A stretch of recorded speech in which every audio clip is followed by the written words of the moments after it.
எங்க வேணுன்ட்டு சத்தம் வாயில வந்துச்சு, வாய் நோண்டி விட்டுருவேன். நான் அப்படிதான்டா பண்ணுவேன், உனக்கு என்னடா? கத்துனன்னு வச்சுக்கோ, அவ்வளவுதான். நீ எதுக்கு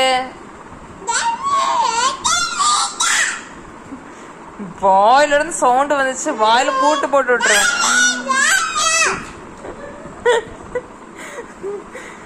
என்ன முறைப்ப? மிதி மிதி மிதி வாங்கிறாத. உனக்கு மட்டும் தான் கத்த தெரியுமாடா? எனக்குலாம் ரொம்ப கத்த தெரியும். வாய் சவுண்ட் மட்டும் தான் வருது உனக்கு.